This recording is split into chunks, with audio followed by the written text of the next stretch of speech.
3-4 tahun lagi ke depan, tidak ada yang bisa mampu membangun smelter seperti ini di lahan 100 hektar dimanapun. Siapa yang bisa menghadang kita kalau kondisinya sangat kompetitif seperti itu? Kita ingin menjadi satu bangsa yang seperti setiap hari digembleng oleh keadaan. Digembleng, hampir hancur lebur, bangun kembali. Digembleng, hampir hancur lebur, bangun kembali. Hanya dengan jalan demikianlah kita bisa menjadi satu bangsa yang benar-benar bangsa otot kawat balung besi.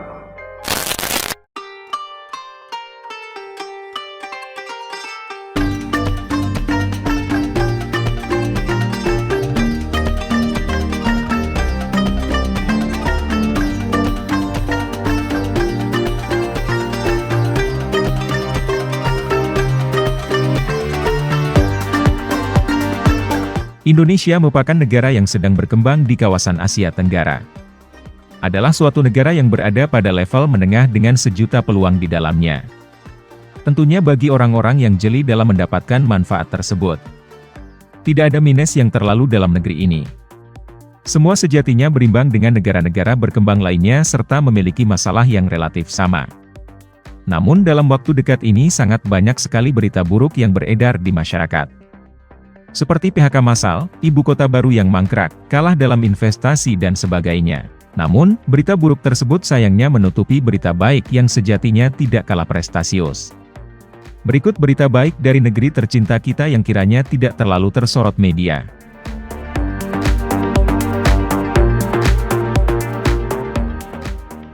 Yang pertama adalah ibu kota Nusantara semakin berkilau di tengah berita miring yang beredar. Nampaknya orang-orang yang tidak suka pada Jokowi mulai menampakkan jati diri dan bergerak secara masif berusaha menggali kegagalan yang belum pasti. Seperti kita ketahui, Nusantara merupakan hadiah dari Jokowi kepada bangsa Indonesia, untuk menyongsong 100 tahun hari kemerdekaannya.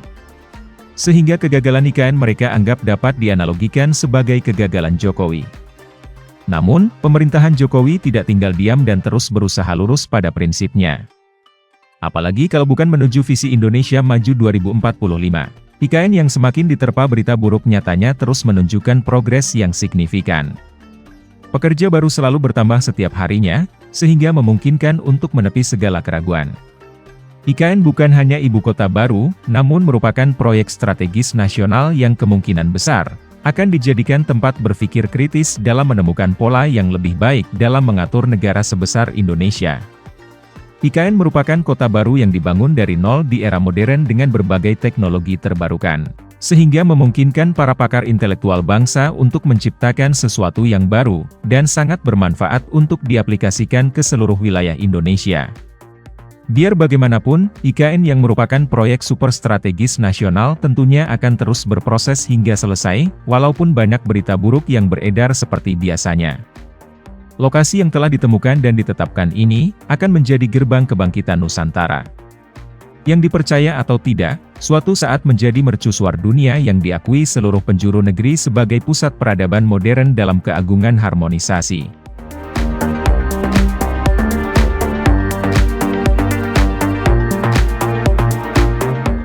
Yang kedua adalah masa depan industri tekstil dan garmen Indonesia.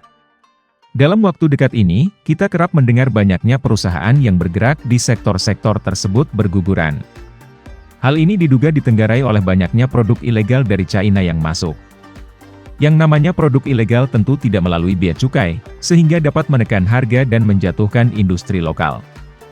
Dengan melihat fakta-fakta di lapangan, Presiden Jokowi tentu saja tidak tinggal diam. Ia lantas memanggil menteri-menteri andalannya, untuk membahas penyelesaian dari persoalan tersebut, hingga akhirnya menerbitkan peraturan kebijakan, yang membuat perusahaan raksasa asal China yang bergerak di bidang tekstil dan garmen, merencanakan membangun pabriknya dengan seksama di Indonesia. Walaupun belum dipublikasikan secara resmi tentang perusahaan itu, namun kali ini kita berbisnis dengan China, bukan negara barat. Yang sudah tentu memiliki komitmen kuat untuk bekerja sama saling menguntungkan dengan Indonesia, serta minim menciderai prinsip-prinsip dalam etika perbisnisan. Perusahaan tekstil dan garmen dimaksud, akan membangun pabrik tepatnya di daerah Kertajati, Jawa Barat. Menko Marves Luhut dan Menteri Tata Ruang Agus Harimurti telah berkoordinasi guna menyiapkan lahan. Diproyeksikan perusahaan asal China ini akan menyerap tenaga kerja lokal hingga lebih dari 100.000 orang. Tidak hanya itu saja, perusahaan juga berkomitmen untuk membangunkan fasilitas mes secara gratis bagi karyawannya, serta porsi makan sehari sebanyak 3 kali. Yang lebih menarik di sini ialah, produk yang dihasilkan nantinya diprioritaskan untuk pasar ekspor, sehingga tidak mengganggu industri sejenis di dalam negeri. Dari sini kita bisa melihat, bahwa pemerintah kita tidak tinggal diam melihat keterpurukan dalam negeri. Malah sebaliknya, hal ini membuka mata pemerintah agar membuat rancangan kerja baru yang menargetkan Indonesia untuk menjadi pemain besar di masa mendatang. Lebih lengkapnya bisa teman-teman tonton di channel Info Awibisana dengan judul, China Bangun Pabrik Raksasa Baru di Indonesia. Kementerian Koordinasi Kemaritiman dan Investasi mengungkapkan bahwa setidaknya ada 12 perusahaan tekstil dan produk tekstil asal China, Singapura, dan Indonesia berencana berinvestasi di tanah air. Deputi Bidang Koordinasi Investasi dan Pertambangan Kementerian Koordinator Bidang Kemaritiman dan Investasi, Septian Haryoseto mengatakan, rencana investasi 12 perusahaan TPT baru di tanah air ini bukan hanya akan masuk ke dalam bidang downstream atau hilirnya saja, melainkan akan masuk ke bidang midstream atau industri menengah, serta upstream atau industri hulu. Yang ketiga adalah pabrik smelter sudah banyak yang mulai berproduksi. Seperti kabar baik yang luput dari sorotan. Smelter yang merupakan pondasi kekuatan utama kejayaan Indonesia di masa depan, seakan minim diberitakan. Smelter hanya booming di saat pembangunan pabrik saja. Padahal, saat masa pembangunan adalah masa di mana Indonesia harus mengeluarkan dana yang besar sebagai penunjang fasilitas. Sementara saat ini, di mana pabrik smelter sudah mulai memproduksi, adalah awal dari masa emas kejayaan negara tercinta kita. Program hilirisasi akhirnya berbuah manis lebih cepat dari yang diprediksi. Awalnya diproyeksikan akan mulai beroperasi di tahun 2026, namun faktanya di pertengahan tahun 2024 sudah mulai banyak pabrik smelter yang beroperasi. Bagi yang belum mengetahui dampak dari smelter tersebut, memang cukup wajar, karena kita belum pernah merasakan sebelumnya. Namun harus kita ketahui, hal ini adalah suatu lompatan besar dan bersejarah bagi peradaban bangsa Indonesia.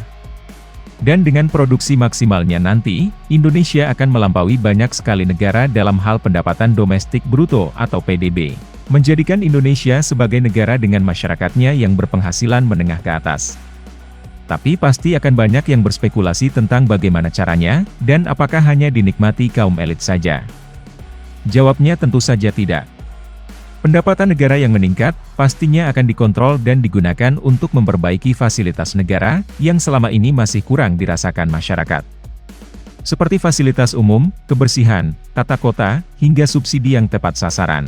Sebagian besarnya juga akan digunakan untuk meningkatkan kualitas sumber daya manusia Indonesia, dengan usaha-usaha yang intensif. Sehingga dapat mengupgrade standar kehidupan masyarakat Indonesia ke arah yang lebih baik. Dan saya yakin bahwa kompetisi kita dengan negara-negara lain akan bisa kita menangkan. Karena tambangnya ada di sini, nikelnya ada di sini, bauksit-nya ada di sini, tembaganya ada di sini. Ada smelter, masuk ke kathode dan prekursor, kemudian masuk ke EV baterai, kemudian pabrik mobilnya ada di sini. Terintegrasi dalam sebuah ekosistem. Untuk mobil listrik, siapa yang bisa menghadang kita kalau kondisinya sangat kompetitif seperti itu? Negara kita Indonesia memang sedari merdeka sudah diterpa banyak berita negatif. Namun pada faktanya di lapangan, bangsa ini selalu berhasil melewati berbagai tantangan dari masa ke masa dengan hasil yang relatif positif, jika dibandingkan banyak negara lain di dunia. Bahkan Indonesia terbilang negara yang selalu konsisten berjalan, menuju pada tujuan harfiahnya seperti yang tercantum dalam Undang-Undang Dasar 1945. Di mana bangsa ini tidak pernah menyerah dalam keadaan apapun, dan selalu melakukan manuver secara tidak terduga untuk melangkahi kondisi sulit. Sekian dulu video kita kali ini, terima kasih dan sampai jumpa di video berikutnya.